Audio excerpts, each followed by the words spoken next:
What's up, guys? This episode of Leaving the Ring is brought to you by Wisdom App, where conversations matter. You can tune into entertainment and sports, life and wellness, love and family, business, food and travel, etc. Either join the conversation or start your own conversation at Wisdom App. You can find it on Google and your Apple Store. Ladies and gentlemen, damas y caballeros, leave it in the ring.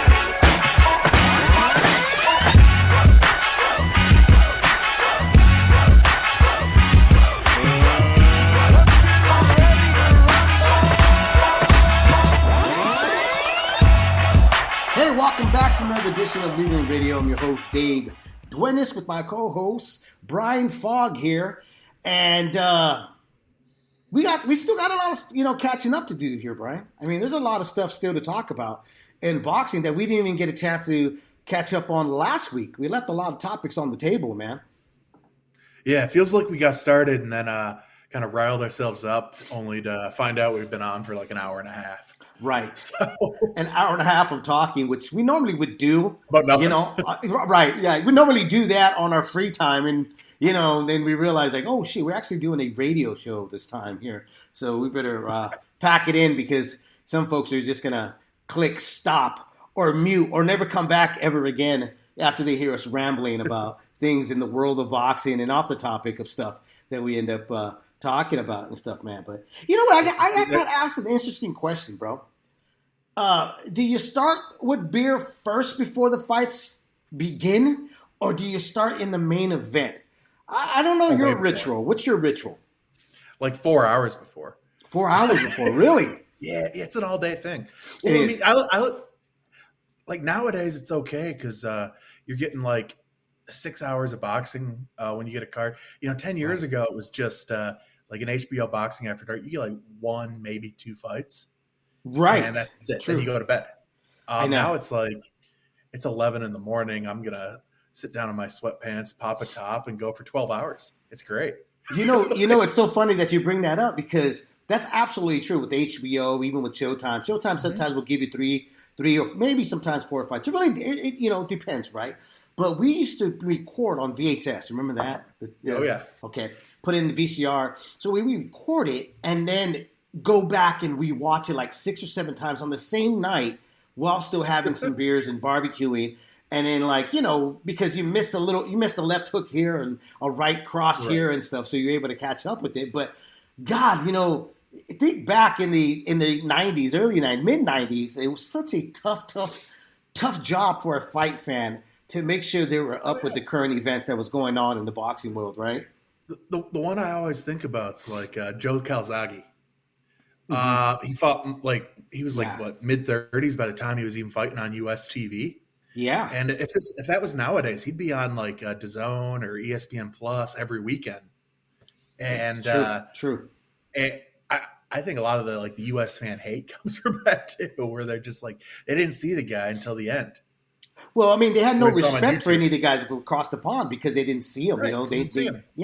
So like when Joe Calzaghe was, mouthing off that he wanted the Bernard Hopkins, the Roy Jones, and then Jeff Lacey, an Olympian, comes along. Most folks here in the U.S. were like, who is this clown? And why is this guy talking so bravo? But then we found out why he talked so bravo. What he did to Jeff Lacey, I mean, God, there was no more left of the left hook after their fight. And there wasn't before. We just didn't know that. Right. I know. And Joe was actually telling us that, he was like, hey, this guy, trust me, we're not in the same league. And we were just like, dude, what is this guy talking about? Have another pint. Have another pint. And then it was us that were having too many pints. We know. Nowadays, we'd know something like that. Yeah. It's the real deal by this point. Or even like Carl Froch, a lot of his big early fights, you had to really search for him.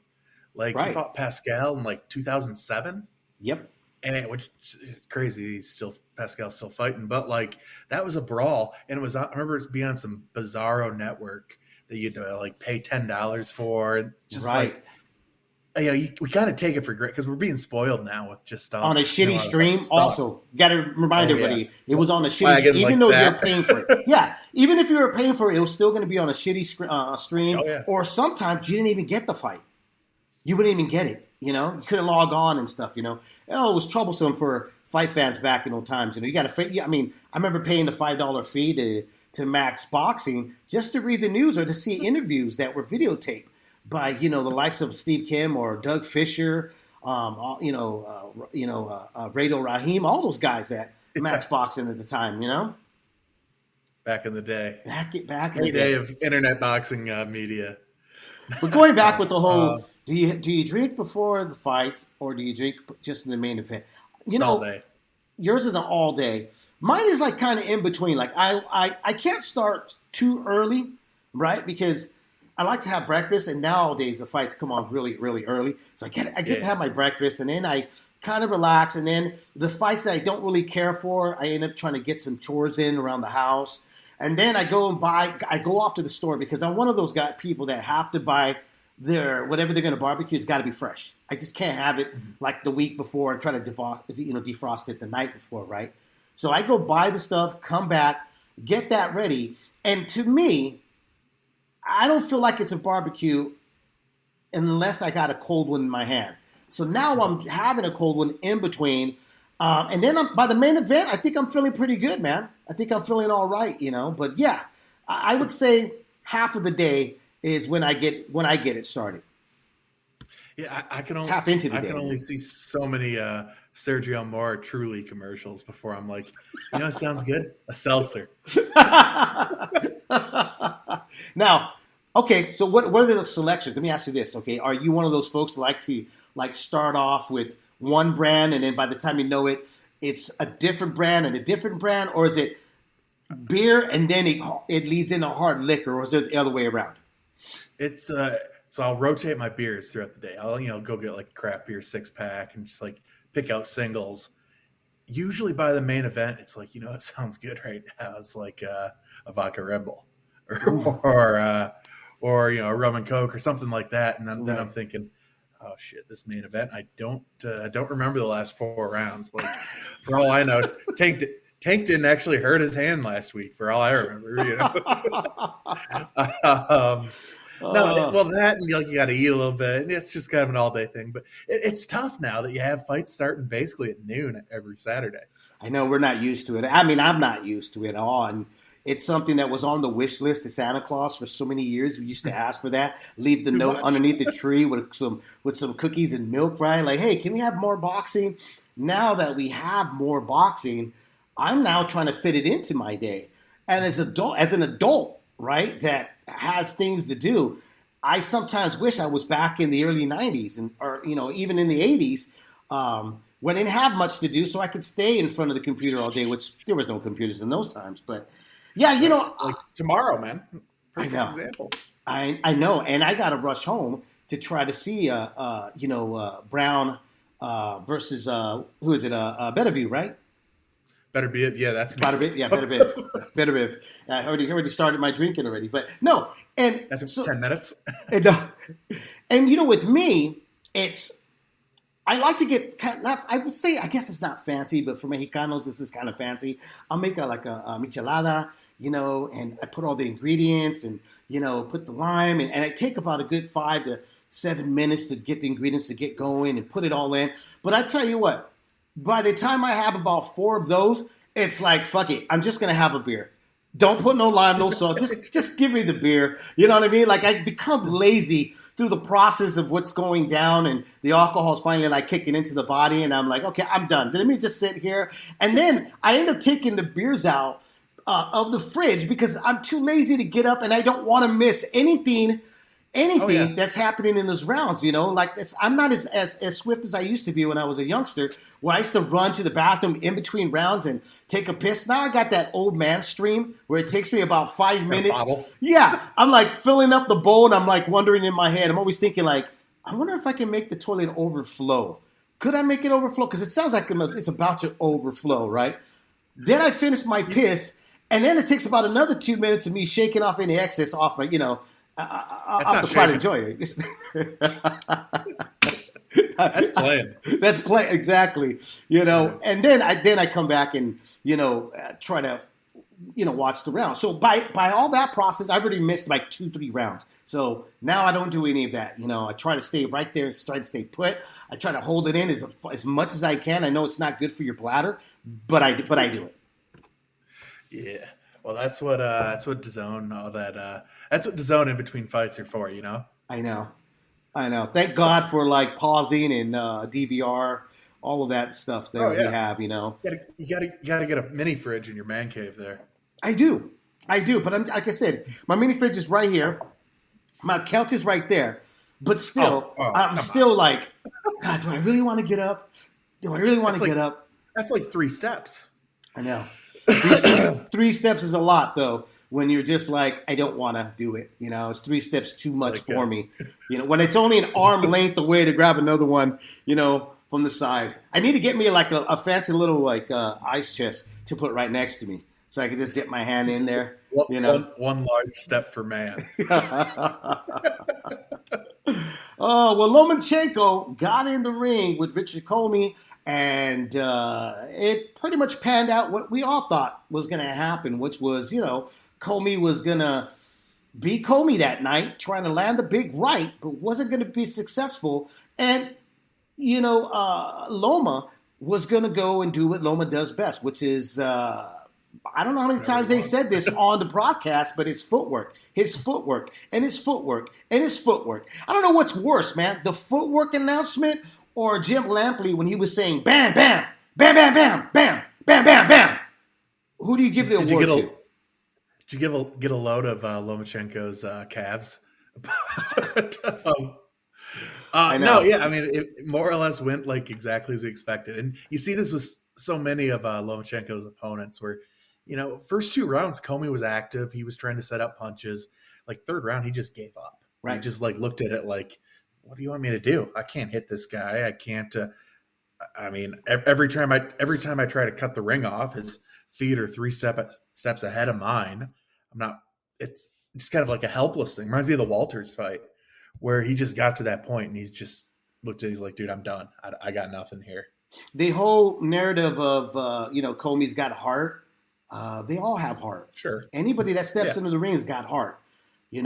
What I wanted to see, even though he had heart, I wanted to see him dig deep, which he did. He did dig deep, but he tried. He tried his best. But there's a difference of levels of skill wise that we see with certain fighters, and Loma was able to nullify anything that Comey was going to do to the point that after Lomachenko hurts Comey, he looks over to the corner not once but twice, like, do you really want to? Do you guys really want to continue this? I mean, he's outclassed here, and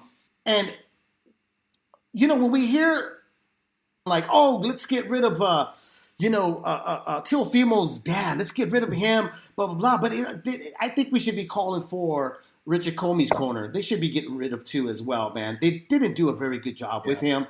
They should have stopped it a lot earlier. This kid could have left that ring not the same. As you mentioned, when he fought Easter, he was, I think a little bit of that was left in that ring when they fought.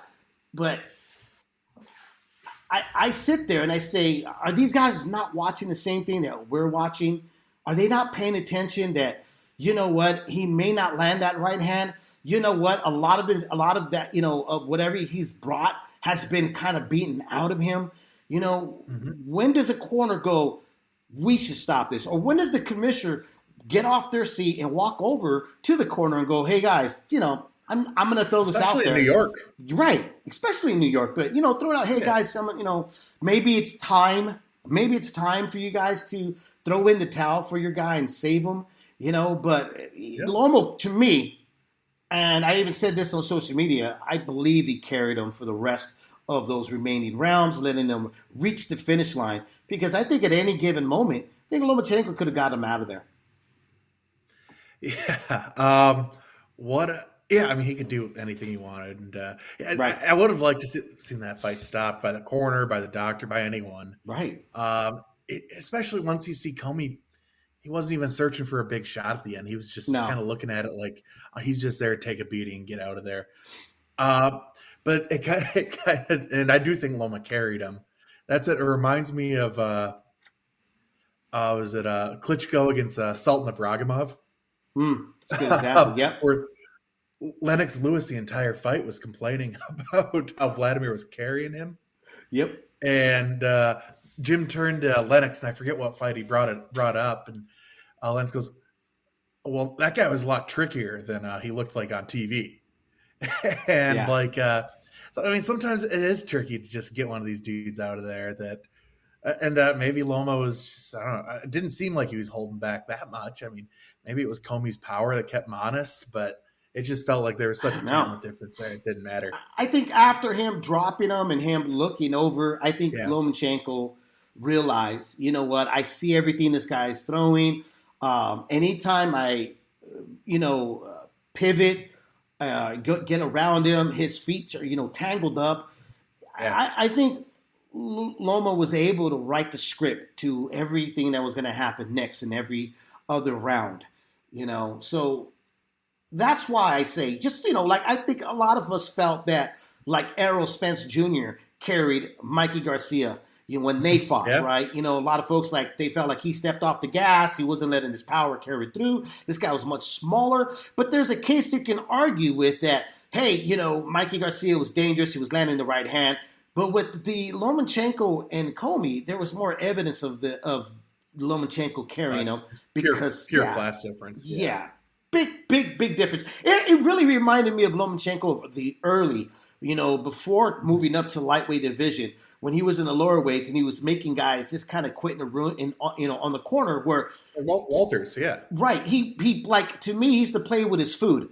And after Lomachenko hurting Comey, I just saw him play with his food, and it was not by his fault. It was like, hey, I finished the main course. I'm not really hungry. I don't want dessert.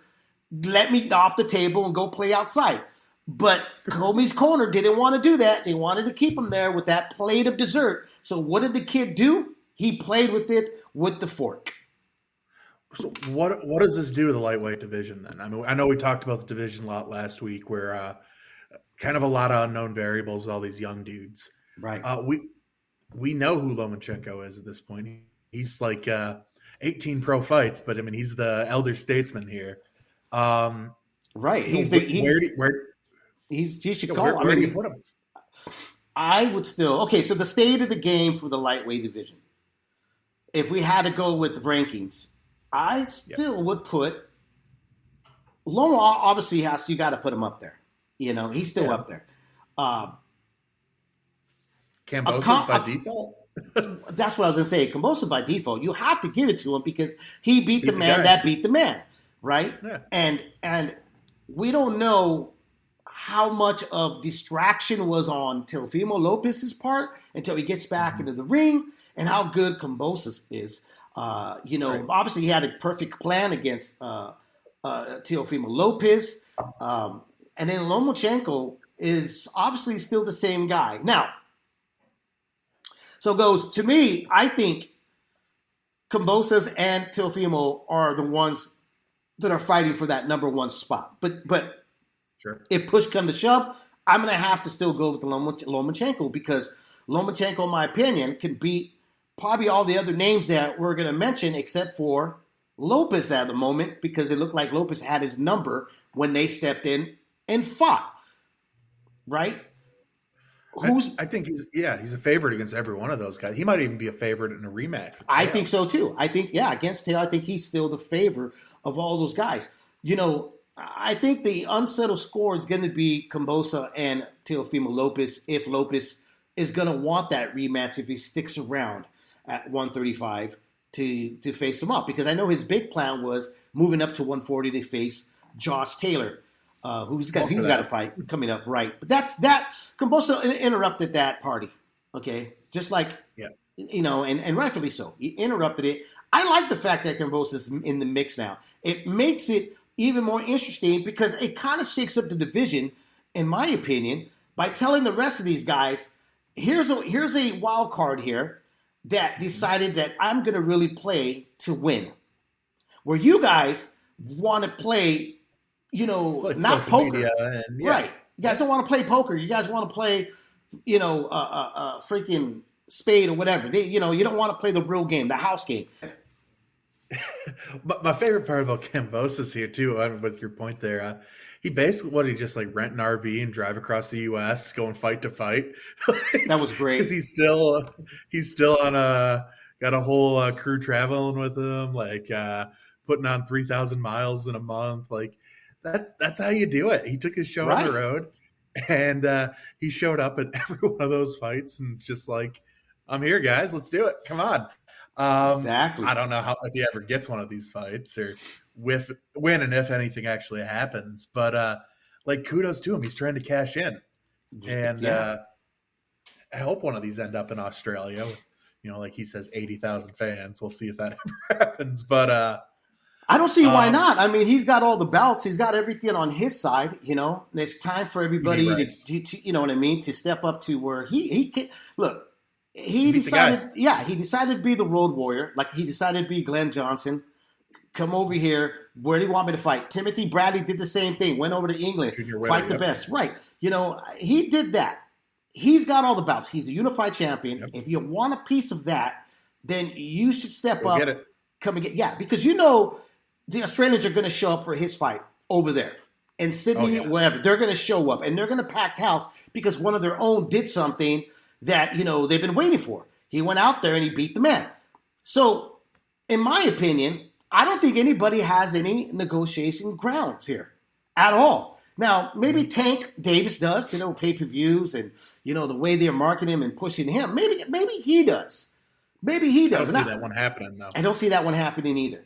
I don't see that happening too, But, I mean, in all honesty, I know Teofimo Lopez and them were saying, nope, it ain't going to happen. I won the fight. I'm not going to budge. I don't want to fight him again. I hate to break it to you guys, but I think Arum is the one's going to have the last word about that. Well, and all we heard coming into that fight was how Teo can't make 135 anymore. It's like, okay, if that was a reason, whatever. I guess you're at 140 then. Move on. Don't tell us that you're going to, drain yourself to make a fight when that I feel like he was already setting himself up with excuses, I guess, in hindsight. You know what? And I've always said this to many folks. I remember my kids, when they were fighting, and even I was told this years ago.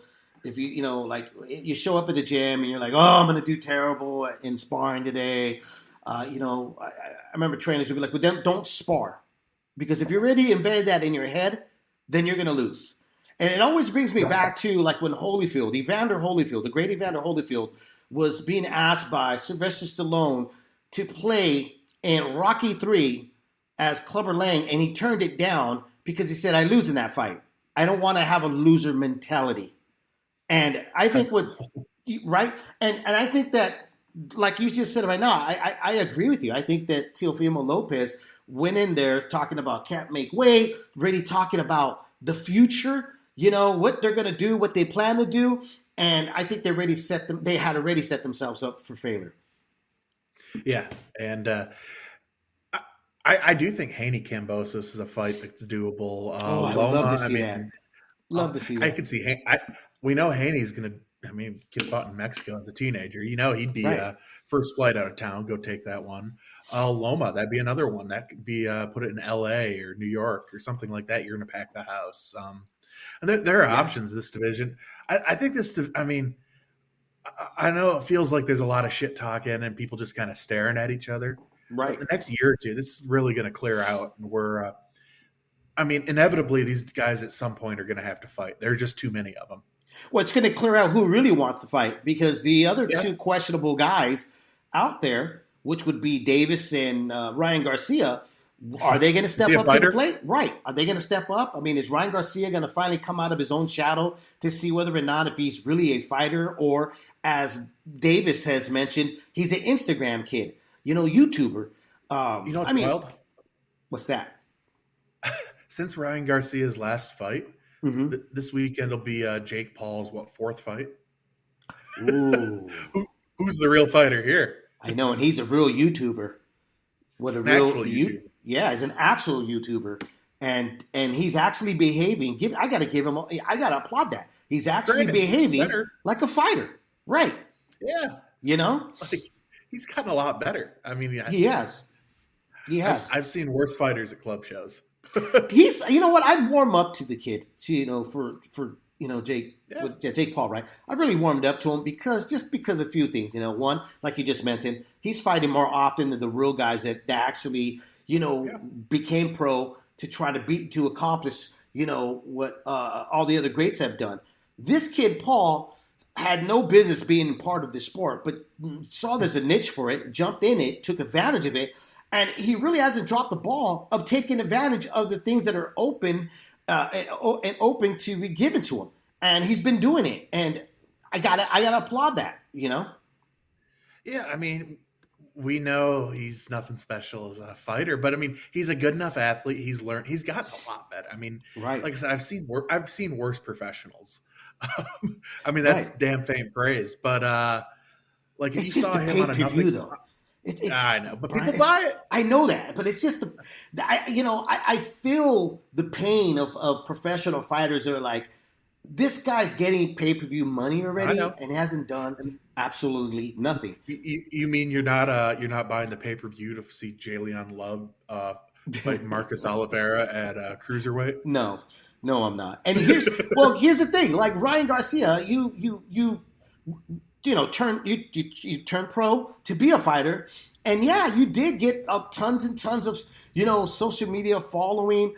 You should be ripping the page off of what Jake Paul is doing right now. Like I mean, this kid has the package to do the exact same things that Jake Paul is doing at this moment, but instead, he's not. And I'll tell you why he's not doing it, though, Brian. I mean, let's be fair here. Let's look at the opponents that Jake Paul is facing towards the opponents that Ryan Garcia has got to face. Well, yeah. Big, huge difference, right? But I mean, this other kid's at least going to the gym every day. He's learning how to fight on the job. I don't know. I mean, I don't think it's going to last all that much longer. But right. And I know we've talked about that before. That said, I mean, if Ryan treated it like a full-time job, we'd see him more than once a year. That we would, man. I'm just waiting for. Look, he makes announcements every time on Twitter. He flirts with us about who he's going to face next. It's just that, you know what, we've bought into it more than once. And now I believe that fans are kind of standoffish of what he's going to do next, Where Davis, it's not the question of Davis when he's going to fight. It's the question of who he's going to fight. Yeah, and when's the step up, More like what version of Tank Davis are you going to see? It's true. Not so much his opponent is which Tank. And that is kind of the fun part of this division with all these guys is like you can look at each and every one of them and think and spot up some weird flaw right away. Tank kind of has a Jekyll and Hyde thing going on. Devin Haney doesn't have a ton of pop. Ryan Garcia for some reason wants to trade with guys, and we don't know what what he's really like yet. Teo, I mean, kind of in and out mentally in that last fight. Lomachenko can't handle bigger guys. I mean, they all have something where it's like if something goes wrong or it's a weird matchup, they're going to lose. Right. And it could be what makes nasty it round robin. Right. That's what I'm saying. That's what makes it even more and more fun. I mean, I don't see why guys are not jumping over to want to face Tank right now. He looks vulnerable. He doesn't look that great. He struggled with every guy he's supposed to dominate. Where puts into question, where does that leave Cruz now? I mean, he's obviously just like Kambosos fell in there by default. Maybe we'll get Kambosos Cruz. Ooh, that would be good. Honestly, that'd be a fun fight.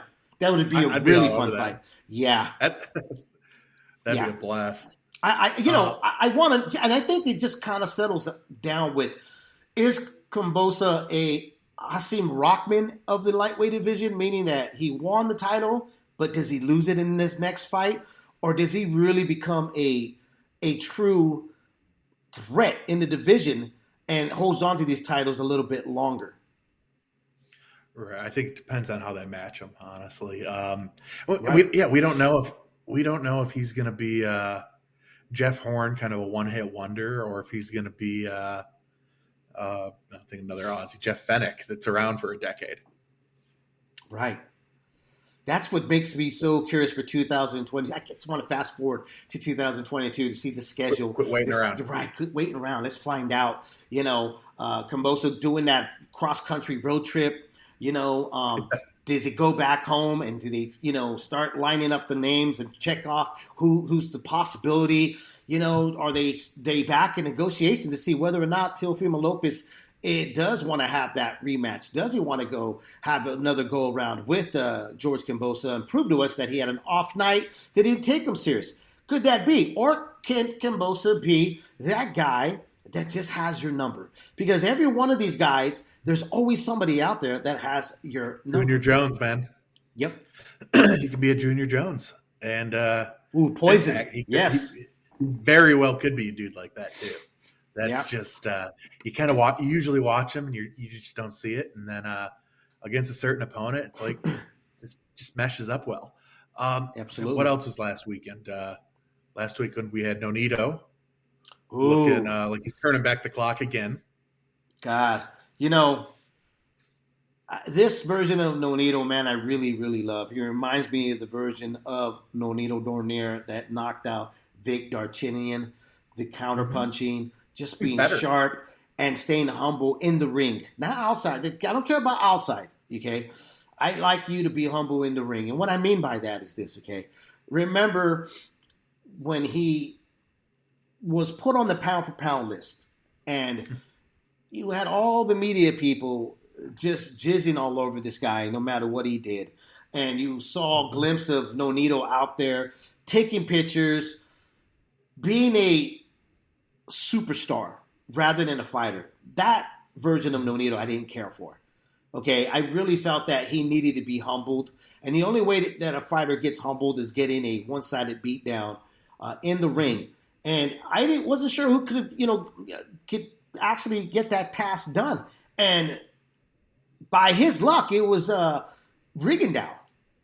That was wild. That was great. And I think after the Rigondeaux, and then goes in there with Axeman Walters, and he gets knocked out by moving up, he made the wisest decision, which was, one, humble himself, get back to the basics of what got you there, that made everybody love you, and move back down and wait. And you know what? It's worked out for the kid. I mean, who would have ever thought that this guy would be in the position he's at right now? Yeah, I mean, I know we talked about this a lot during that stretch he had. Right. He was kind of a headhunter by the end of that, where it's like, right, yeah, you're knocking out Jose Arce and Matabula, and it's like, but it's like you can see him moving backwards as a fighter. Yeah.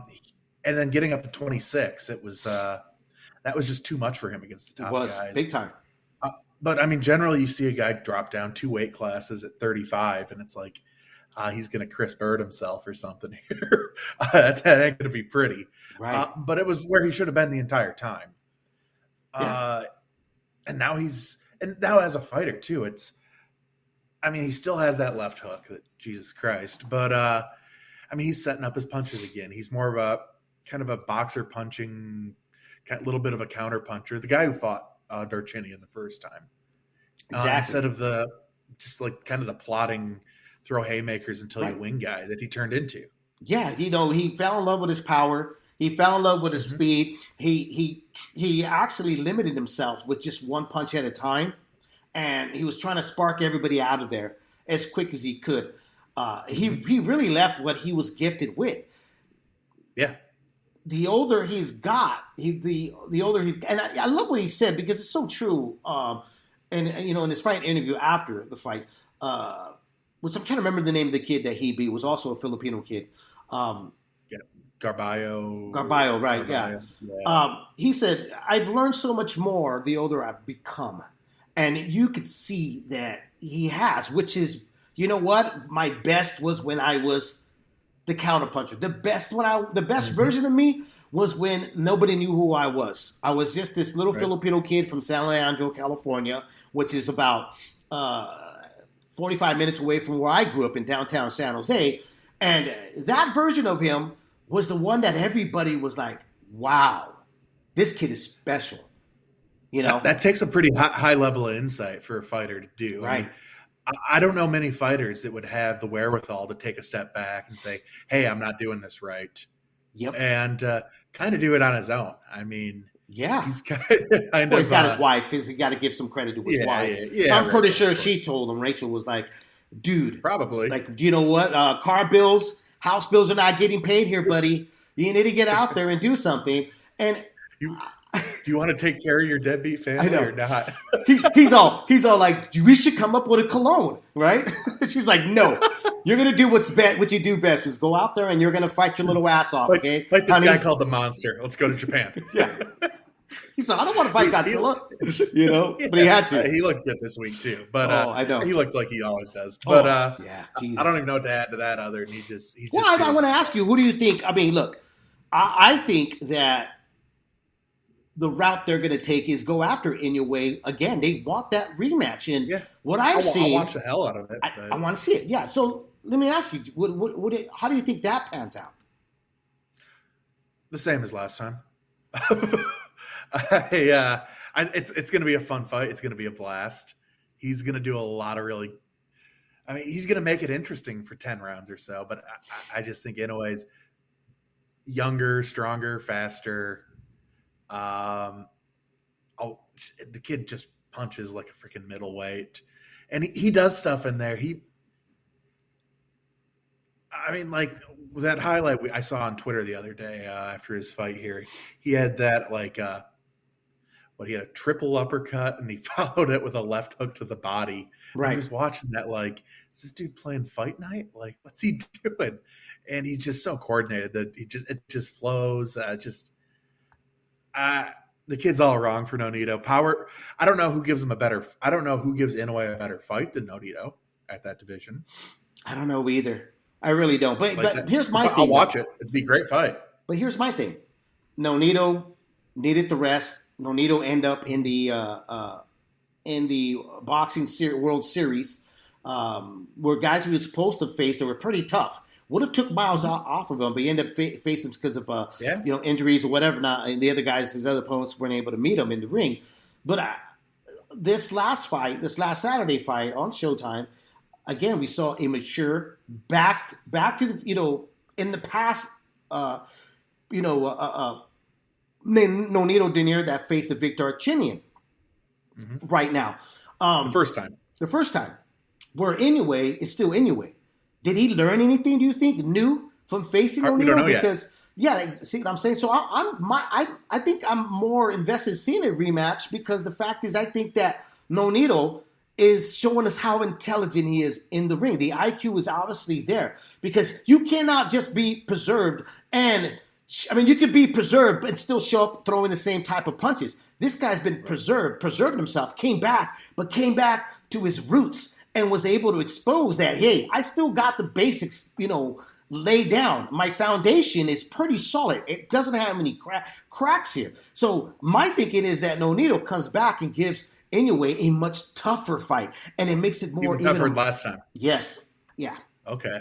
I think so. I don't know. It's a little bit more tread on Nonito. I mean, those are older legs. It's just that's the pace that Inoue is going to push. He did the first time.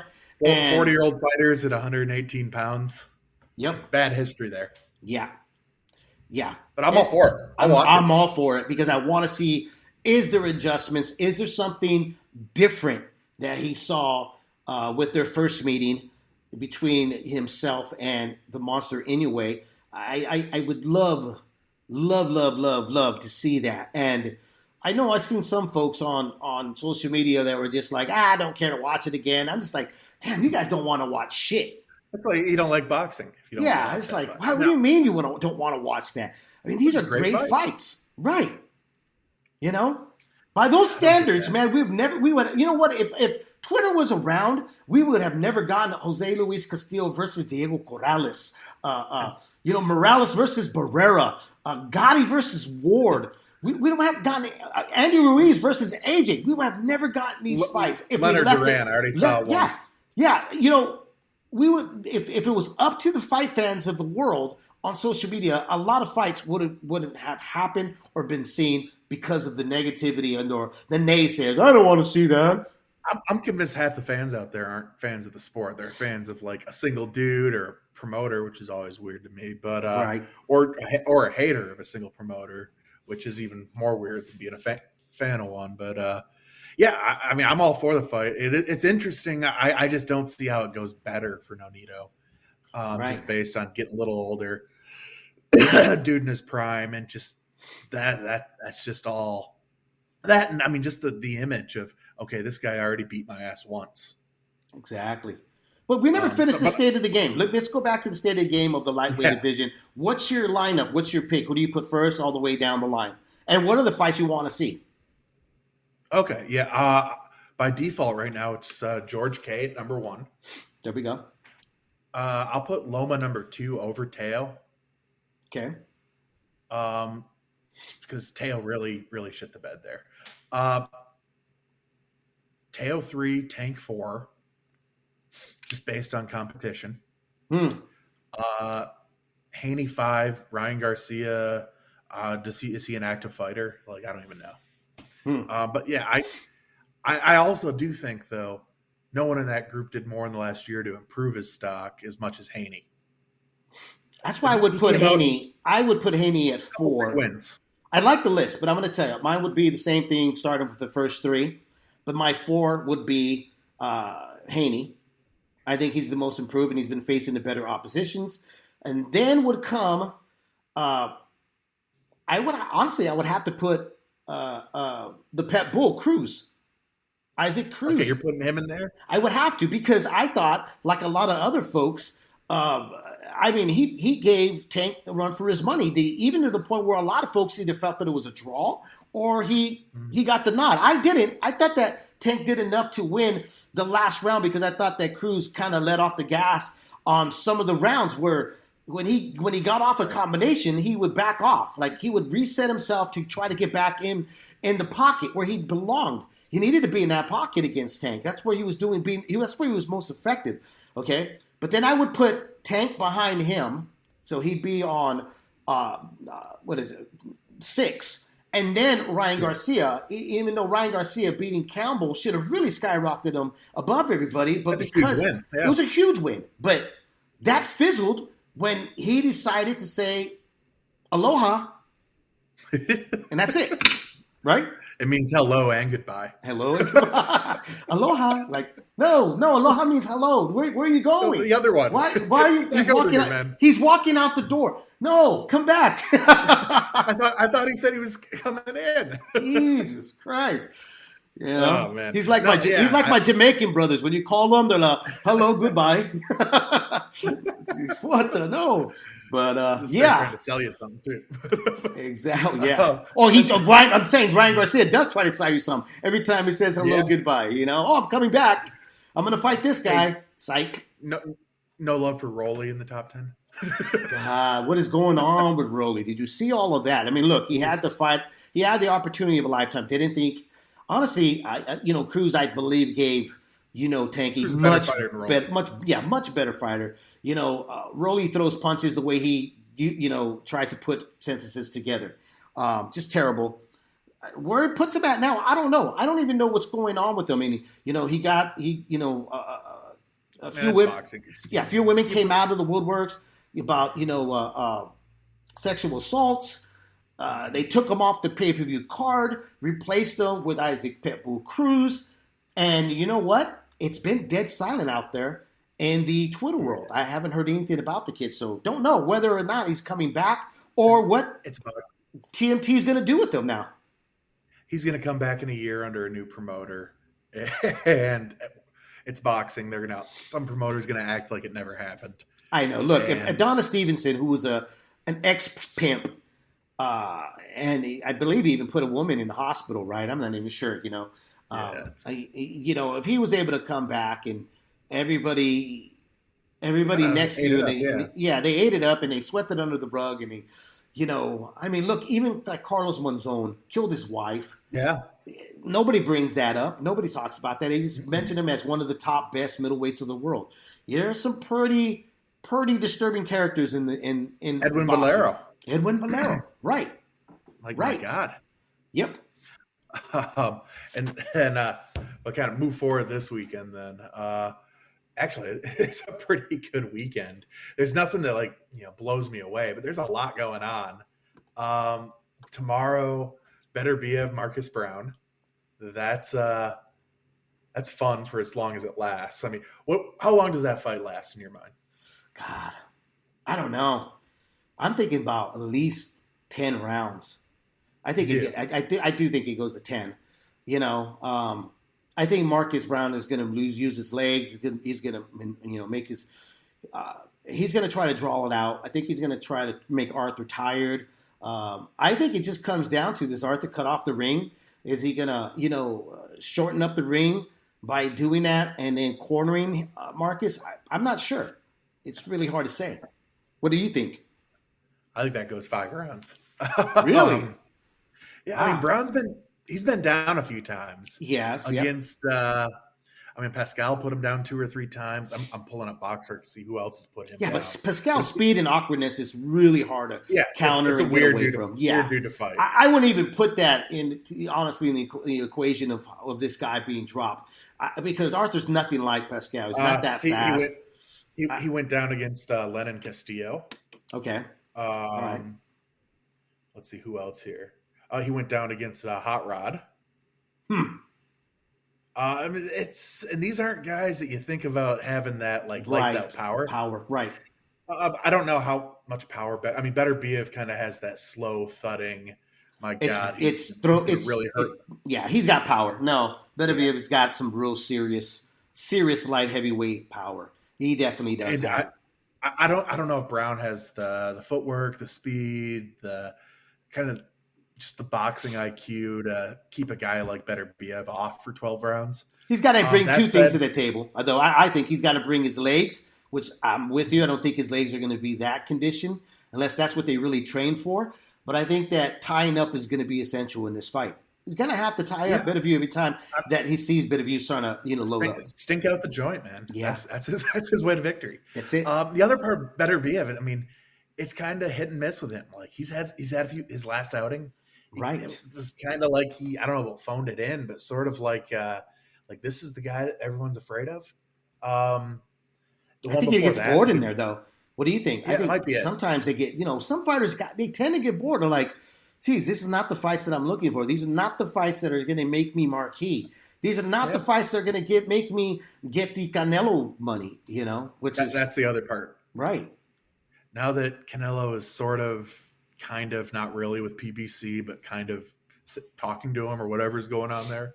Mm-hmm. This fight is kind of I know Beterbiev is with Yvonne Michelle, but that all of a sudden becomes a makeable fight for the winner of this.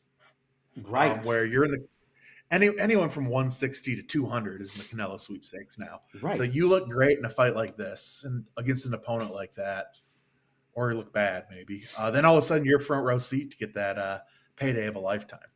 And Beterbiev, if he does look he's 36. He had a late start as a professional. Right. You don't know when those legs are going to tire out too. He's not the kind of dude that's chasing you all over, but 36, and he had a ton of amateur fights. Exactly. No, it definitely it definitely leaves the lightweight division up for grabs, in my opinion, for Canelo if he decides to do heavyweight, Right. I know the talks of moving up to WBC cruiserweight to face that one champion was in talks, but that's been squashed because that guy's taking his mandatory. But I think the other person that can stop those talks of Canelo Alvarez jumping up in weight would be the man himself, Alexander Usyk, who said this past weekend, hey, if he wants to have a fight at, cruiserweight, I'm willing to meet him there. He even called him a handsome man, which means that, I can make him unhandsome. I think that would probably stop anybody of thinking I can go to the cruise. And you know what?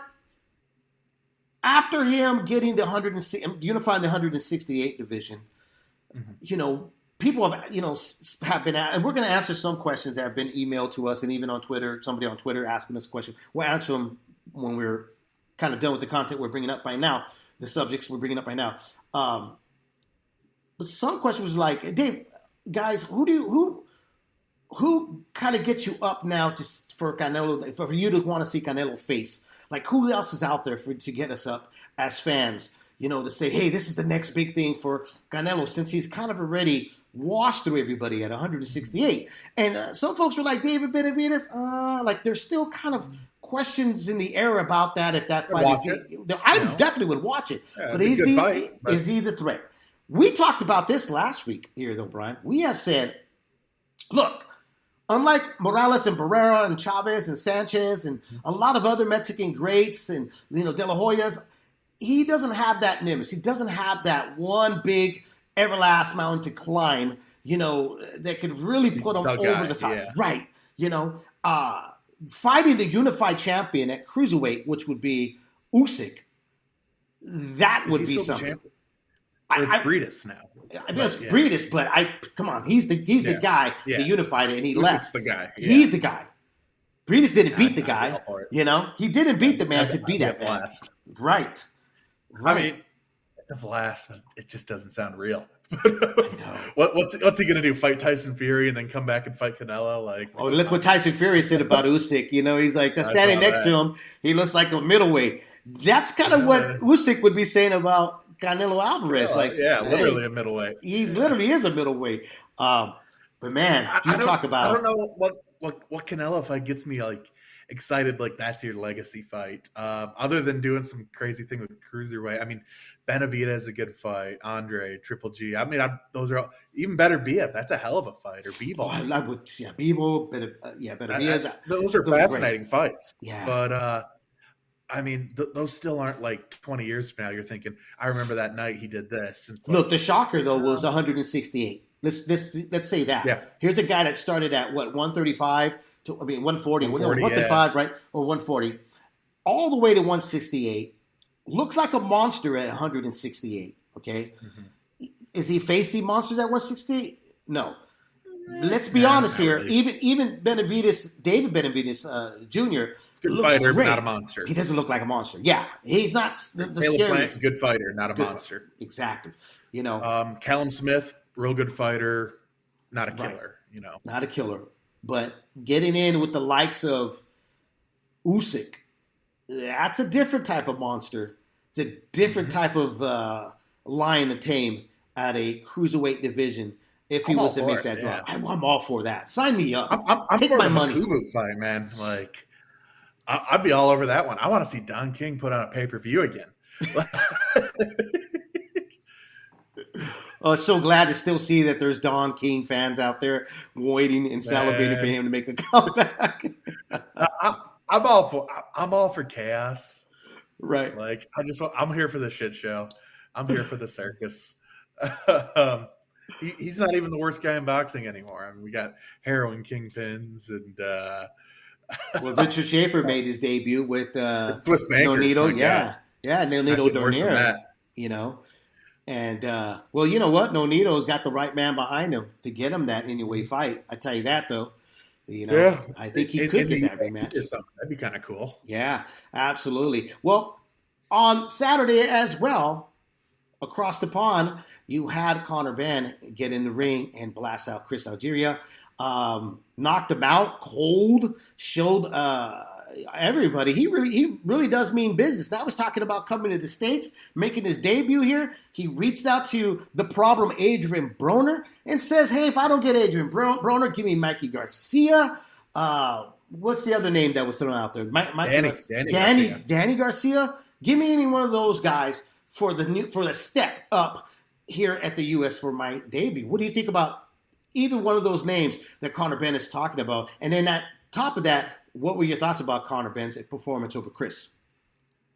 He's got power, speed, everything. I mean, I think it's easy to watch that fight and think, holy shit, Conor Benn's the truth.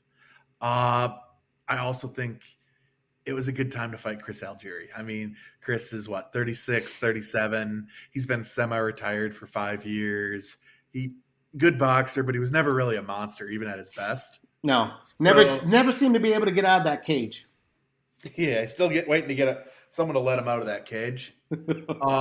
He's never a puncher. Love Chris though. Love Chris. I mean, I think he's a very great announcer. I was going to say that. Great announcer. Can break down fights. Got a really keen eye to look for certain things. And I'm going to tell you this. I thought his game plan and what he was doing against Benn was to frustrate him, to show him I got a good jab. I do have speed as well. I can match you kind of for speed with footwork. I think he was planting the seed. Hopefully something was going to grow from it. But Conor Benn was like, nope, going to stop the growth here. I'm going to bring in winter. Faster. Yep. Here comes the storm. Here comes the actual out of the cage right hand coming over the top, which clips him and puts him to sleep. Great performance. I need more with Benn though. I need more. I want to see more, but it's like I think Broner is that fight makes sense for him, especially because if you don't know what Conor Benn has yet, right? That's a guy you can look good against without and maybe the name carries more weight than what you actually get out of it. But that's a guy that's there for you to look good against. Exactly. And Adrian Broner's not saying no to 7 figures. No. Well, I don't know. He did tweet out earlier today that, boxing is not the greatest, the people involved in it. No shit. Right, exactly. Right. Oh, you just figured that out there? The problem? You are part of the problem. But, I love Broner. I can't get enough of the guy. I like the fact that his head explodes with him. I know, exactly. I know. People flip out, man. You have your anti-Wilder fans, you got the anti-Broner fans here. They just can't stand everything. It's the same people. Make billions. I mean, he is making billions, though. Little by little. He's not a billionaire yet, but he's getting there. He's definitely. They're all up there rolling back car odometers or something. Oh, I can't wait to get our cease and dismiss, about the comments about rolling back. Old car salesmen's here. Blood-sucking pigs here. I know. You bastards, you said it again. What's Leonard Eller be doing today? Oh, he's over there ironing his suit, getting himself ready, nice and pretty, to talk about the numbers and tell everybody how fantastic he does as a promoter. And what kind of barbers you got to have get a goatee like that? I've always wondered. I think that's painted. I think it's a tattoo, to tell you the truth. Have you seen that? You could get a tattoo. Yeah. Your hair follicles. I go 12 hours and my beard's going crazy. I know. That dude's just had this like really weird goatee. I shaved in the morning and look, I already got the 5 o'clock shadow, but I'm all homeless looking now, but well, let me go back with Conor Benn here. With Conor Benn, I'm gonna tell you what I like about him dropping the names where some fans weren't happy with it. They're like, "Oh, really? Like, what are you gonna get off of beating Broner or Garcia's? Like, what?" US TV. US TV is number one, but also what you just said a little while ago here, Brian, which is like, hey, I'm gonna find out how good I am by testing the waters with these guys. Because these are the gatekeepers. I think I like the fact that where his mind's at. Hey, I don't want to make too big of a jump. Step up. Yep. Let me step up gradually. Let me fill out the division. Let me come over here to the States. Let me make people acquainted with me that don't know who I am here in the States.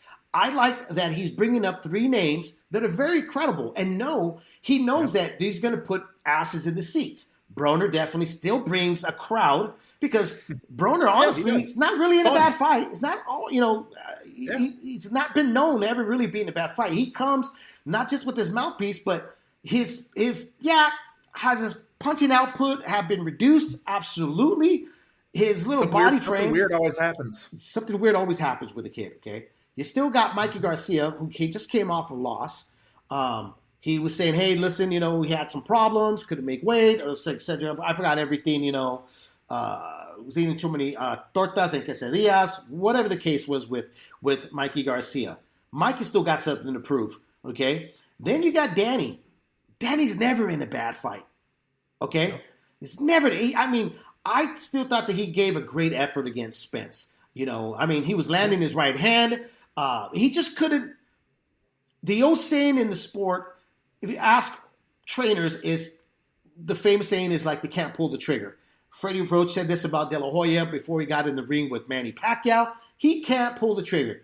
Danny Garcia is in the same light. Just can't pull the trigger. So it's a good opportunity for Conor Benn to go out there and get a hold of Danny Garcia. And the other thing that Danny Garcia and even Mikey Garcia is, or even Adrian, is they've never been knocked out. Broner, has Broner been stopped? No, he hasn't. No, he's never. He's been dropped by Madonna. Yeah, okay. And rocked pretty bad, but he wasn't stopped. I always, you know what's funny? I always forget that. I always think that Cheeto Madonna knocked him out, but then I'll go back and watch it and I'm like, holy shit, he didn't get knocked out. If I remember right, that 12th round was like, that was an all-out brawl, right? It was an all-out war, and that was in December, believe in what, 2015 or something like that? This week, 6-7 years ago? Yeah. That's it, man. It feels like yesterday. But exactly. I think those are the right fights for Conor Benn. Like that's the level. It's like a half step up. It's marketable. You get in front of American fans.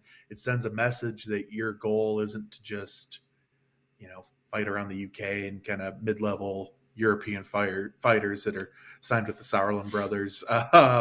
You're coming to fight real guys. You're going to go to their hometowns or home markets, draw a crowd, and look good, because these are three guys he probably looks good against. Mikey's a little on the wrong side of it. Adrian's on the wrong side of it. Danny Garcia, I think he's still maybe got it after the Spence fight, but we don't know. But yeah, for a guy that can't pull the trigger, that's who you want to look good against. Yeah, I mean, we don't know if Conor Benn can just spark out guys like Chris, or can he do that to gatekeepers? Big jump. That's regardless of what, to me, Mikey Garcia, even Danny Garcia still have more left in life than Chris Algieri, because Chris has no power. I mean, your hope was that he was going to outbox Conor Benn. That was the hope, that he was going to just go be a one-sided boxing lessons. But I thought that even that was far-fetched. Okay, but going in with like Danny Garcia, strong possibility. Danny lands that big right, which he's not shy of throwing himself. He throws it. And Danny's got a lot to fight for still. I mean, he's a win away from being back in that mix. Exactly, So, Danny Garcia is gonna come to stop this kid from having his USA debut. With Mikey Garcia, it's a little tough because he's a smaller guy, but Mikey's ring IQ should probably keep him in the fight. We just don't know if Conor Benn's power is that real to withstand a right hand when landed by Conor Benn, who was a much bigger, more fluent. I'm trying not to read too much into Mikey's last performance there, but that was bad. It was bad. Yeah, you know what? So here's the thing, okay, about Mikey. I like Mikey. I've always loved Mikey. Thought Mikey's greater days with lightweight division. Imagine if Mikey would have decided to stay there. Those were, to me, the more. Yeah, he would have been a major star right now. Okay, as a welterweight, as a guy that wants to fight at 147, his body frame just does not carry it very well. Even when he stepped in with Errol Spence Jr., he looked overweight to me. I was like, man, he looks really kind of pudgy and stocky. It just doesn't look the same, and yeah. He needs to you know what he needs to do? He needs to have a sit down with Nonito Donaire. Nonito needs to talk to him and say, look, there are better days. We're back in lightweight. Go back. Trust me. I know what I'm talking about. Go back. Nonito did something Mikey never will do, and that's leave Robert. Well, Robert wasn't really with him, but yeah, you're right. No, yeah, but I mean, it was get a fresh set of eyes in here. Yeah, and that helped. Yeah, and I think more fighters should look into. I mean, should be looking to get a fresh set of eyes if you look stale after that many performances. But yeah, Conor Benn, I want to see more. I mean, that's for sure. I guess I didn't realize until about a year ago that he was more than just a name. Right. That he was a real prospect. No, I agree. Until maybe a year ago, it's like, all right, but we've already had a Chavez Jr., a little bit higher level, Chris Eubank Jr., guys like that, where you're just kind of like, yeah, I see it, but not really. And then But yeah, we'll see what happens there. I'm actually excited. Well, excited being the word, but Parker Chisora on Saturday morning, and Gongora's on that card. I'm just hoping Parker Chisora doesn't put us to sleep this time. Seeing that, the thing about Parker, man, is you got to force him to fight. If you don't force him to fight, he's gonna be Parker, which is gonna use boxing ability. And he's going to box. He's going to do that. And I don't know. I'm not. Chisora still has the foot speed, or still quick enough, and still has the hand speed to make that interesting. Or is it hunting for an overhand right and knock on wood something happens? Yeah, I think that's what it comes down to. Unfortunately, the longer you stay in the ring, the more wars you've been engaged in. Sometimes your body your reflexes are just not there to do the things you used to do before. And he fought Vitali. I know. That's how far back he comes, and when I just want to get past this one already because, Parker is still a major player in this heavyweight division. How much of a major player, I don't know yet, but in my opinion, if he wants to get back if any talks of facing any of the top guys, even like facing Wilder or somebody like that, I don't know about you, but I think he needs to make a statement that he can be exciting. That's going to want to force people to want to see him get in there because right now there's really no talks of this rematch. I don't know if you're seeing. Nobody's really caring two shits about it. The most interesting fighter on the card's Gongora, right. Who I think is a blast to watch, but. Yeah, with Parker too. I remember when he was coming up, he was kind of an animal. Like his fight with Andy Ruiz. He looked great. That was really high level stuff. He behaved like a puncher. Yep. And I don't know if that AJ fight turned it off. He's had a few even before then where it was just kind of like this guy. I think Ruiz forced him to fight though, and that's what I mean. If you don't force him to fight, he'll stay on cruise control. To outbox AJ didn't force him to fight. Yeah. It was just ugly. Yeah, it was ugly. It was ugly. Awful. I think, though, too, the right hand made him reluctant, saying, I don't know if I want to get in there and mix it up with him. Fury, that was ugly. Yeah. Oof. Yeah. Reminded me of how much I hated the early 2000s at heavyweight. So we'll see. That might be one I just have on in the background while I'm doing something else. I'm going to watch it. Definitely going to watch it because, as you know, anything can happen in a heavyweight fight, and that's why we watch the fights. Yeah. It's the theater of drama, so, I'm going to watch it. And then the best card of the weekend, Zurdo Ramirez fighting Uneski Gonzalez.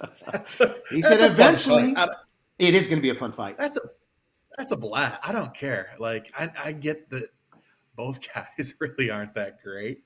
That's what's going to make it fun. Lamont Roach is fighting Rene Alvarado. That's a fun fight.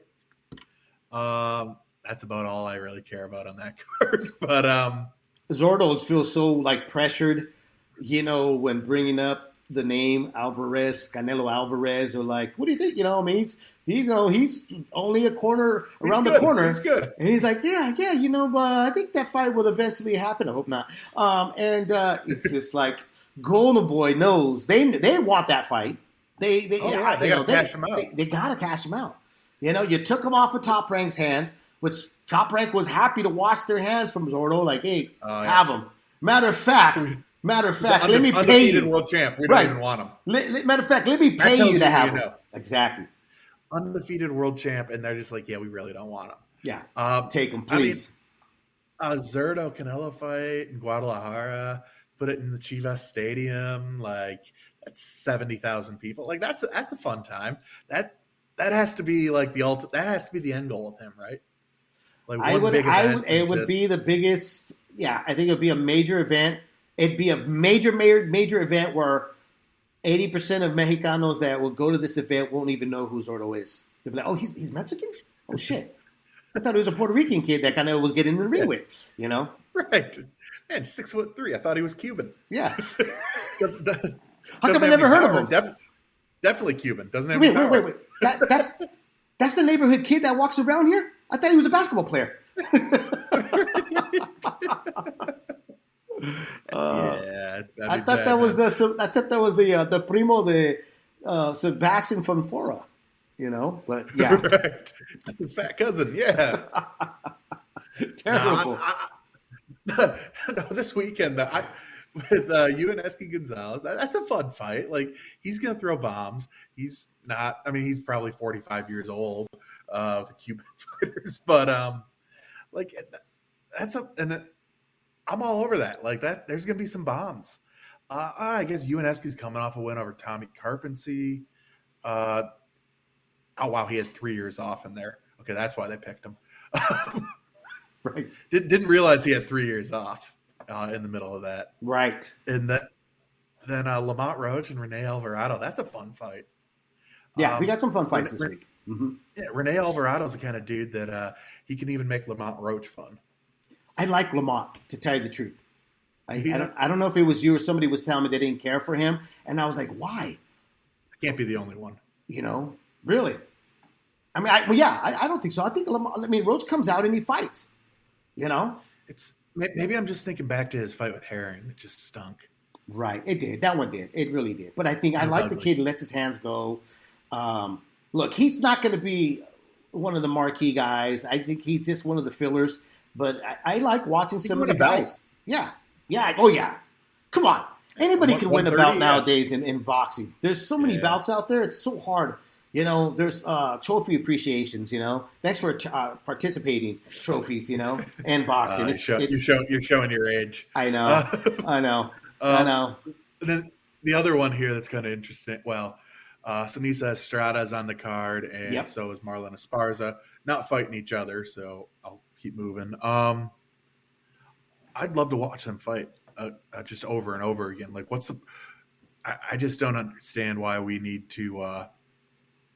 I guess with Esparza, it's like we kind of see what her ceiling is. And Estrada, I think she's a dog in there. Oh, she's badass.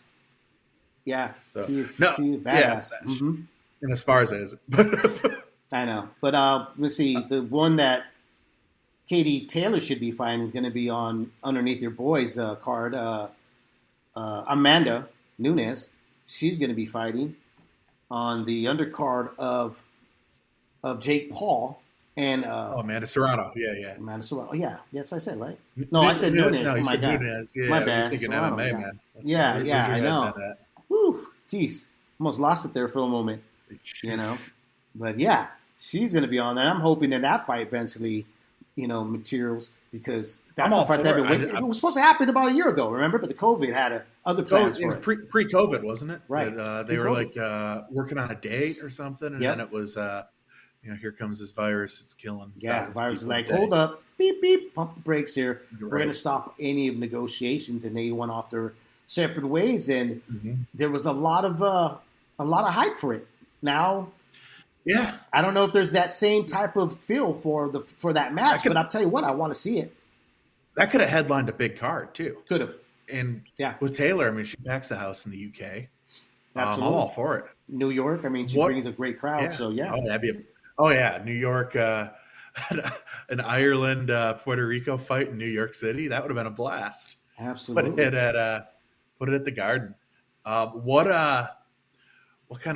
sort of crazy questions we get this week? Well, before we get into the whole crazy question, I want to talk a little bit about the heavyweights here. On Saturday night for the ESPN Plus for the birthday, big birthday party for Bob Arum. He had the big man himself show up, 6'9", Tyson Fury, to sing a few tunes there for Bob Arum, Godfather Bob, and but there as well was Alexander Usyk, who won all the scraps from AJ. And I thought it was hilarious and interesting what Tyson Fury had to say, because they both were standing next to Bob after during the Lomachenko and Coney fight. And this is what Tyson Fury had to say. He is a very good boxer, but we're in company over here the other day. He looked like a middleweight next to me. Shots fired. Okay, I think he's showing what he thinks of Usyk. What do you think?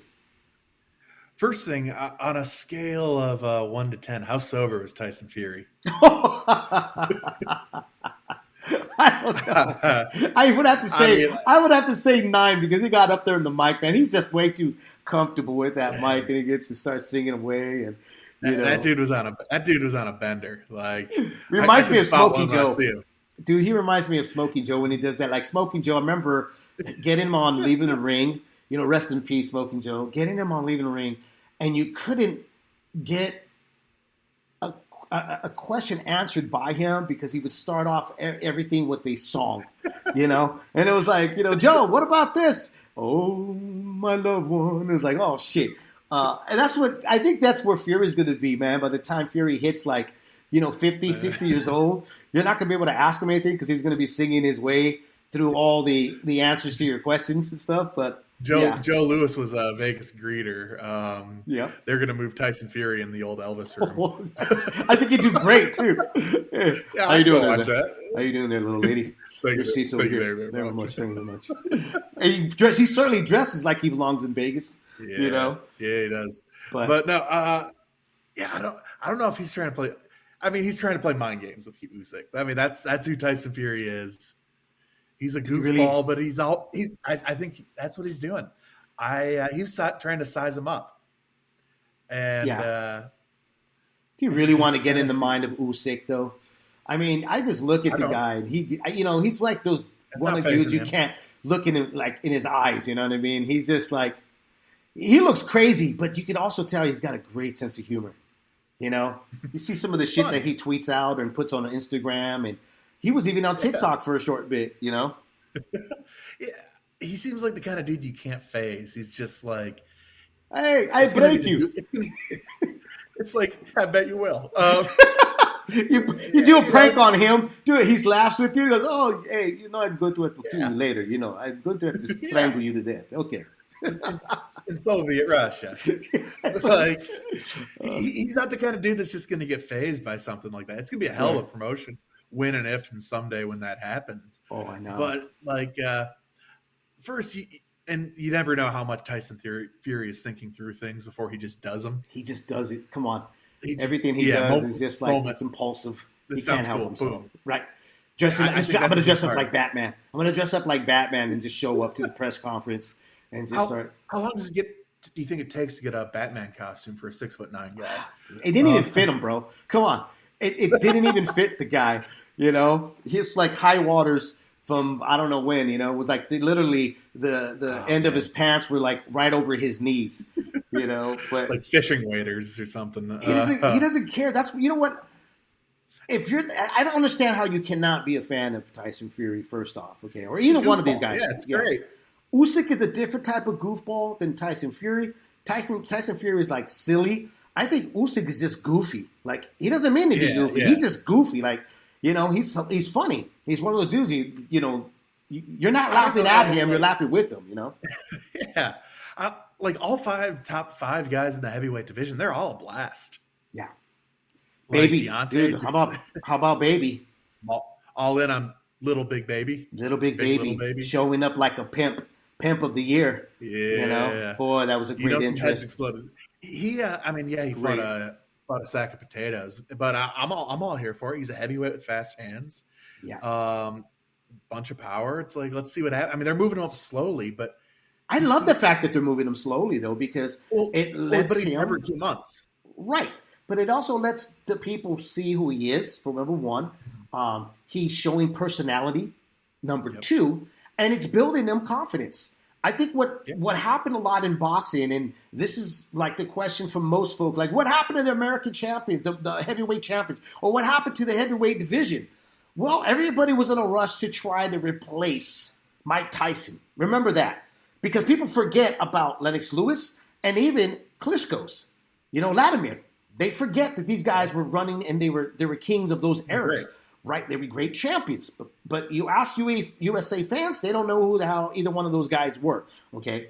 So I think them going back and say, you know what?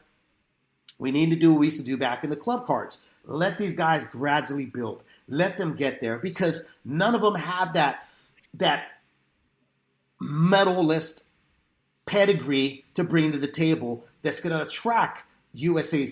eyes to go like, ooh, like, like an Andre Ward with a gold medal, a Leonard, Holyfield. These guys, they don't have that medal. So what you do with Big Baby is, hey, put him in there as much as you can, but I'll also let him show his personality. And I think him showing up, showing tribute to his friend who was a pimp, it made you laugh. I thought it was great. I was cracking up. I enjoyed the performance. Then he goes out there and he puts the guy to sleep right away. I mean, like you said, it's sacked potatoes, but he baked it. Doesn't matter. It looked good. Looked great. Yeah. Yep. It's like he was at Wendy's. But and you look back at like Mike Tyson coming up. He was on those Thursday night cards like once every 3 or 4 weeks. Right. Like once a month coming up. People got to know him through these kind of cards. It's cool to see Anderson go through this, and I do want to see him start stepping up a little bit. Like, I mean, it's got to be at least a guy that's going to give you 6 or 7. So impatient. So impatient. I mean, like, how about a guy that can give him 6 rounds? I'm not asking for the world here. Well, he's going to eventually meet somebody that's going to end up giving him those rounds. He's going to. But you know what? Everybody, honestly, I think the way they've been building him up, he's been answering every question that you need to know. Yeah. He could have played with his food. I think he could have let me back off. Let me just try to get him out of there. Let me just get him out of there really quick. No, he always goes in and is strategic in what he does. Oh, yeah. And that's what makes him special. Makes him special, in my opinion. Yeah, I think he's the total package. At least he has the tools for it. Right. I mean, he already trains with Tyson Fury every day. So he knows where he is compared to a guy like that. Right. So in his mind, he knows already where he is. Oh, yeah. I think I think he could be an American heavyweight that is the total package like that. I mean, just in the last couple of years, we saw how popular Wilder became and how much money he was generating. Just imagine if we had an American heavyweight that did have a total package like that, who people got used to at a young age. Kind of like watching an NBA player play college hoops. People fall in love with them in March Madness. Right. By the time they turn pro, they're a superstar. Absolutely. So, I think it's all. But yeah, got to keep moving them up, man. Got to get a little better competition than that guy. Absolutely. Last week. And a couple coming weeks and all that, we'll definitely bring up our heavyweight report, what we think and stuff. Hey, just before I forget over here, because I did forget about mentioning this in the beginning here, but this show is sponsored by, Jesus, what's the name of the app already? Well, now I'm going to have to just put it in, dude. I can't remember the name of the app. Wisdom? Wisdom. The show's sponsored by Wisdom app where conversations matter. Jesus. I'm going to have to edit it in. Anyways, this show's sponsored by Wisdom. I know, they're paying us a lot to say this. Wisdom app, which you can find me there on Monday nights at Leaving the Ring. Get on there for about 30 minutes, talk a little bit about boxing. Upcoming weeks, we're going to bring up the heavyweight report. Also, next week, we're going to talk about the state of the game in the welterweight division because there have been some questions asked in the Leaving the Ring Gmail. If you always want to send your questions or just a statement or just say what's up, you certainly can. You dirty can reach pictures. us. Dirty pictures. The other kind, though. You can send it to our leavinginthe.ring@gmail.com, or you can reach out to us on Twitter, myself at Leaving the Ring, and you can find Brian Fogg at Foggs. What is it again? Say your handle's name. I always forget. He don't even know. Foggy Skies. Foggy Skies. At Foggy Skies there. Okay, really quick for Twitter. Big Rich, he didn't know we were coming on today, doing a pre-record here, but let me answer his question. Big Rich asked, he said, hey, rewatching the Wilder Fury 3, do you think Wilder starting fast gassed him out? Do you think it gassed him out there? Brian, what do you think? Yeah, but like what else was he going to do? Right. It was the longer that fight goes, the less of a chance he has to win. I mean, Wilder is who he is, and that's the best puncher I've ever seen. But that also, you just put it all out there and see what sticks to the wall. Kind of like, literally just going out throwing haymakers. Like it's like keep it simple with that. I think he gassed out, but I don't know if it would have made any difference. I think that was his only chance to win was to start fast and see if he can land that punch that takes Fury's head right off his neck. Yeah. You know what I think here, man? I think a large part of him gassing out, though, in whether it was the first few rounds or was going to be the late rounds of that fight, of all three encounters. I don't know what you think about this here, though, Brian. His legs are so skinny that it's hard for me to even think that he's going to be able to carry that upper weight that Wilder came in has. bigger, too. Yeah, he came in much bigger. He's very heavy top. I think if they're going to practice on conditioning wise to go 12 rounds and not huff and puff the way he was doing in that fight with Tyson Fury, and he wasn't huffing and puffing just in that standout fight alone. It was the first and second one as well. They really got to work on his legs. He needs to really get with a really known conditioning coach that's going to actually balance the proportions in his body, the muscle. Okay, bringing some of that heavy top to his legs. Right, do some squats. Do more running. Do more things that are going to make you still obtain that explosiveness that you have with that right hand, but add a little bit to it. But also, how about building those lungs so that you can your intake of oxygen. Here's another thing. What's changing then? Well, a lot of things could change. 35. He could have stuck, but that's not going to take him years to learn. That's the good thing about it. Something like that wouldn't take years to learn. But the thing that would take years to learn is learning spots to breathe, to take deep breaths in. And this is something really that it's a lost art in boxing, is learning how to breathe. And I was going to bring up with singers, okay? I was in the music circuit for years and years and years.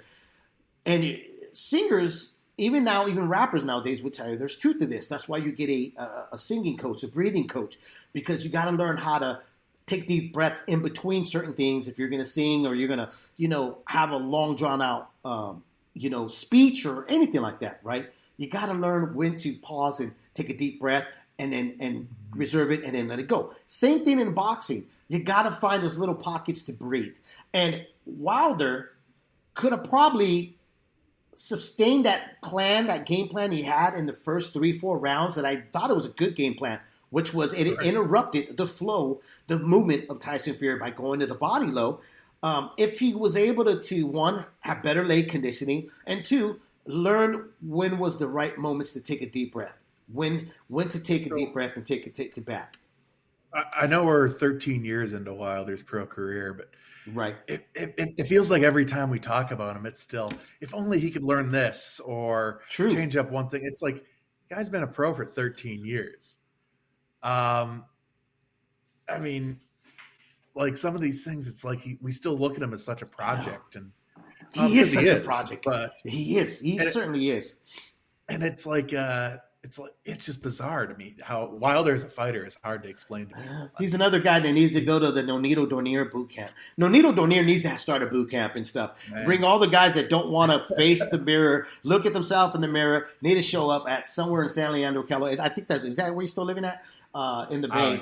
Go over there, and Nonito, this could be your retirement plan here. After boxing, you start a Nonito Donaire retreat. Hey, find yourself the way I found myself. Up in the hills or something. Find the old you or the new you by just coming in for 7 days with me, Nonito the Flash. Take you back to the past, Donaire. Sounds like one of those cults from Tiger King, man. I love Tiger King. Oh, my God.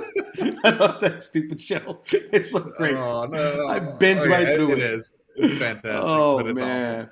awful. It is Not great. a proud man. Okay, here goes from another one here from Brian. Let me pull it up over here really quick. From Colorado. Hey, guys, love last week's show. Glad to see you guys are back talking boxing. My quick question, Errol Spence and Crawford. Do you finally see it happening now that Crawford has left Top Rank, or is it really Spence? I seem to believe Spence is the one that's been avoiding the big fight with Crawford. You know what? My answer to that is like anybody else. I do not know. Brian? I wish I knew. Maybe now we can start to find out. In my opinion, leading up to this, I mean, there's more than one guilty party. It's Crawford, Spence, Heyman, Arum, pretty much everyone. I mean, there's plenty of blame to go around. Now they're out of excuses. Maybe Bud starts to see that clock ticking out a bit and thinks he needs to cash in on it at his age. But we're gonna find out who's chicken, who's duck,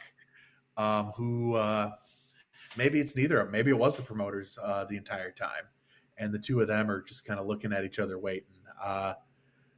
Maybe one of them really doesn't want them. We don't know, and we don't. We really I don't know what to expect either. But here's the good sign, though. Let's put this out there. Here's the good sign that I think it will happen in 2022. When it happens, I'm not sure. I think it happens late. Late summer of 2022. And the reason why I'm saying that, because the Porter fight was a good step forward for Crawford. And then after that fight, what did Crawford say? You know what? If Bob couldn't make it happen when he was with me, what makes him think he can make it happen when he's not with me? That tells me that he's looking into the future, realizing that's why he didn't renew the contract of moving on with Bob in Top Rank, because he sees like, look, I probably have a better chance of facing these top guys and making something more of what, just being the unified 140 pounder. But now it gets real. Now he has to really face those guys out there that Spence has been, kind of teeing off, and, I'm still hopeful. Okay, that's going to happen. Yeah, I think at some point it will. I just hope it's not 3 or 5 years too late. Well, that's also, the thing too, though. That's the thing too, though. I mean, look, I know you've heard this like everybody else. Okay, somebody honestly doesn't really watch boxing, and we know this. Boxing fans are the most impatient, sports fans of any fans, because football fans get to see their team play the other team every weekend. Yeah, every weekend they get to redeem themselves. Basketball, baseball, all the time. The thing with boxing, when I hear people go like, well, the problem with boxing, the guys don't ever fight. These guys. That's not true. They do fight. The thing is that it's not on the time that you're asking for. Because if it was up to fight fans, we would cram every single fight in a month span. And we would have nothing to look forward to for the remaining 11 months. A Ray Robinson schedule where you're fighting, driving around like Cambosos, fighting someone new in a new town every week. Yeah, exactly. Well, and every time I hear someone, so-and-so would have never ducked anyone like that, or so-and-so never would have done that. I always think back to like Leonard and Hagler. I was going to say that's the first one names that came to my mind. Yep. It took them 5 years to get that. Took 5 years to get that fight. Yep, sure did. Imagine that in the age of Twitter. People be going nuts. Yeah. Let me see. Name 3 fights, though, that didn't happen, that people don't even bring up. They don't even remember. They'll talk about the 2 late fights. Yeah, they'll talk about Pacquiao, Mayweather, like now Errol Spence and Crawford. But there's actually, off the top of my head, if you can name 3 fights that really didn't even happen, that you wanted to happen, but we never got to see. They were in talks, but it never went through. Let's see if you can name 3. I got 2 off the top of my head right now. I'll give you mine. You want to hear mine real quick? Yeah, let's go with yours, man. Okay, so here, right now I only got 2. I'm still thinking for a 3. The third one, okay? The first one's going to be Edmund Hilario versus Manny Pacquiao. Okay. That was supposed to happen, didn't happen, and we all know the reason why. But you don't hear anybody talking about that. If you're going to bring up that these fights didn't, and I always ask folks, but then name me the 3, just 3 of which ones that didn't happen that you expected. Okay, here's one for you. I'm going to cut you off before I forget. Roy Jones and Darius Michalowski. I would have loved that. Yeah. Never went to Russia till after. Or Poland, yeah. Never left Russia after. Yeah, that one. Here's another one for you. And I lost it. Come back Leonard. to me. That's the one. That's the one I was going to bring up. Yep. Pryor Leonard. Yeah. Yep. You can think of a lot of them. I mean, like this. Like I would have loved to have seen Lennox fight Vladimir, or which one though? Oh yeah, Latimer. Yeah. You're right. Sorry, Lennox. Yeah, but but Telly is the one that made that final decision for He Lennox. ruined him. Yeah, he said him. he was like, "Nah, I'm not going to do anything with these big dudes. These guys are too big." Or I'm thinking Bernard Hopkins fighting like a Michael Nunn or someone like that. In the mid '90s would have been a blast. But was it in talks? Were they in talks for that? I don't know if they ever. Or if they were ever serious. B-Hop wasn't a big name, I guess. No, I mean, so that's what he I'm was saying. just kind of your other titleist. Right. No, I'm talking about fights that were in talks. Talks. Yeah, actual talks. And Leonard and Pryor was going to the. I don't know if it was in talks, but it was definitely out there that people wanted it. And Aaron and the Hawk wanted it. And I know that that Edwin Valario, the Inca warrior, wanted that Pacquiao fight, and they were in talks since Freddie Roach and Pacquiao were getting tired of hearing about the Inca. They were hearing. Go to any message board back then, and it's Valero mania for that, and Paul Williams fans back then. Yeah. Here's another one: Timothy Bradley, the Desert Storm versus Amir Khan. Never happened. Never happened. The reason why it didn't happen that was signed too, wasn't it? No, it wasn't signed. What happened with that was it was going to get signed only if Timothy agreed to another 3-fight deal with Gary Shaw, and he wanted out of that contract. Mm-hmm. So that was the dangle above his head and stuff. Here's a good one. Good one, but this was never talked. They never talked. Oh. They did talk about it, but they fell off. It was a little too late, but it still was, I would have loved watching it because now you got Kell Brook versus Amir Khan. A little too late, but still, I think it's going to be fun. Victor Ortiz versus Brandon Rios. That can still happen. I think it still can happen. 168. Yeah, I'd watch it. I'd watch those two fighting. Like, oh God, it'd be crazy. Yard. Yeah, Juanma Gamboa. That's another one I would have loved. That can still happen. That's Bob's fault. That's Bob's fault there. Bob's fault. Still marinating. Marinating. Like, what's another one? I just had one. I was just on the top of my head. Shit. Marquez against Eric Morales. That never happened. It never happened. It was talked about 2003. A lot. Right. Yeah. We got the Marquez. Everyone else fought each other. We got the Marquez and Barrera. But Eric Morales, no. It got Barrera at the back end, but still. It was still a good fight, actually. And then, there are a lot of them. Now I'm going to be up all night thinking about it, yeah. Jesus. Like guys I would have playing matchmaker in my head. Here, let me read one more before we get going here on the Leader Ring Gmail.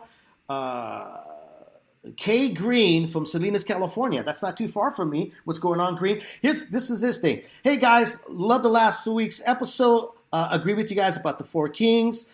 But quick question: who in the '90s in the lightweight division think would have gave all these guys a run for their money and would have been crowned as a king in the lightweight division? In the lightweight division. 90s lightweight. 90s lightweight. Who would have been? Are we counting Floyd? I was going to say Floyd was in there. I mean, you got to admit, Floyd, even with Loma, I think Loma. At lightweight. Yep. Lightweight, he beats all of them. As much as people hated Floyd, he's at lightweight, the guy was a phenomenal.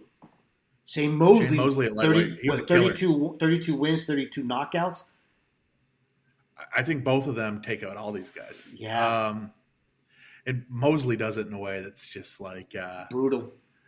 Yeah, I mean, he's putting a hurt on some of these kids. Yeah. I'm telling you, he had he I think he still holds the record as the most knockouts in the lightweight division, right? Because he had 32 wins, 32 knockouts before he made the jump to 147 to face Oscar De La Hoya. Yeah. You know what would have been fun? Yeah. If they were around, it really would have tested any of these guys. Jose Luis Castillo, Diego Corrales. Yep. Yeah. Those have been even like a Casamayor at his best probably beats a lot of these guys. Casamayor. Even Freitas. Remember Freitas? Yeah, he might have not won a title until early 2000s, though.